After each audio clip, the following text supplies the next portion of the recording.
Assalamualaikum warahmatullahi wabarakatuh. Nama saya Lisa Dwi Putri, NIM 2041050201116, Prodi Ekonomi Syariah 3. Di sini saya akan mereview 3 video, yaitu untuk memenuhi ujian tengah semester Ekonomi Makro Islam.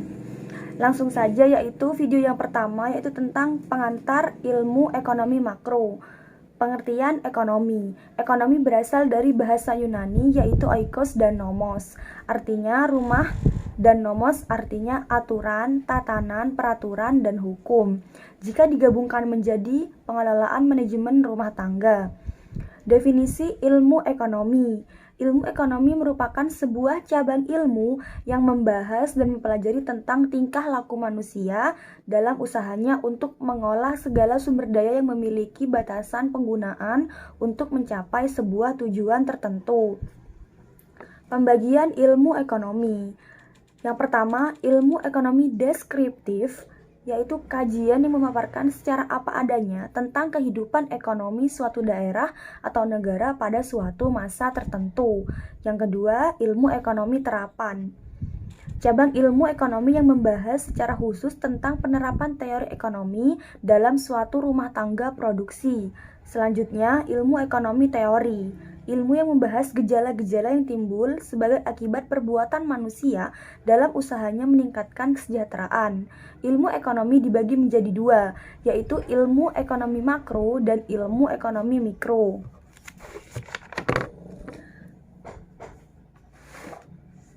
Video yang kedua yaitu tentang konsep dasar ekonomi Islam.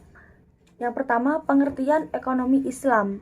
Ekonomi Islam merupakan cabang ilmu yang membahas dan mempelajari tentang perilaku manusia dalam memenuhi kebutuhannya dan memuaskannya untuk mencapai falah berdasarkan pada prinsip-prinsip dan nilai-nilai Al-Quran, Sunnah, Ijma, dan Qiyas.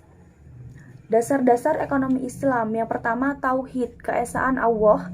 Yang kedua, as-siddiq dan amanah, kejujuran dan tanggung jawab. Yang ketiga, mengakui hak milik individu dan umum. Yang keempat, al-adlah, keadilan. Yang kelima, al-tawazun, keseimbangan. Yang keenam, al-ta'awun, tolong menolong. Yang ketiga, prinsip-prinsip ekonomi Islam ada 3, yaitu maisir, goror, dan riba. Yang keempat, karakteristik ekonomi Islam. Yang pertama, terikat dengan akidah, syariah, dan akhlak. Yang kedua, harta kepunyaan Allah dan manusia sebagai khalifah. Yang ketiga, larangan maisir, goror, dan riba. Yang keempat, keadilan dan keseimbangan dalam melindungi kepentingan individu dan masyarakat. Yang kelima, bimbingan konsumsi. Yang keenam, petunjuk investasi. Yang ketujuh, zakat. Selanjutnya, video yang ketiga yaitu pengangguran dalam perspektif ekonomi Islam. Pengangguran adalah orang yang masuk dalam angkatan kerja, yaitu yang berumur 15 sampai 64 tahun yang sedang mencari pekerjaan dan belum mendapatkannya. 2. Macam-macam pengangguran. Yang pertama, pengangguran terbuka, secara nyata tidak mempunyai pekerjaan atau penghasilan, padahal sudah masuk di angkatan kerja, maksudnya sudah masuk di umur angkatan kerja. Yang kedua, pengangguran tersembunyi, tenaga kerja yang tidak bekerja secara optimal karena suatu alasan tertentu.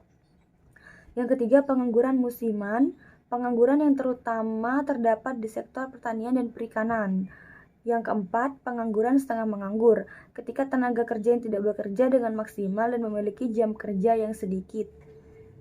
Penyebab pengangguran. Yang pertama, tidak sebanding penawaran dengan permintaan. Yang kedua, turunnya pengeluaran total dan output. Yang ketiga, perubahan teknologi. Yang keempat, waktu yang dibutuhkan untuk mencari pekerjaan.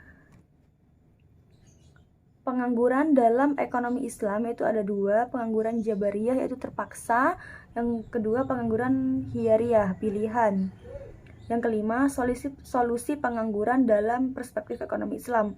Yang pertama, mekanisme individu. Yang kedua, mekanisme sosial ekonomi.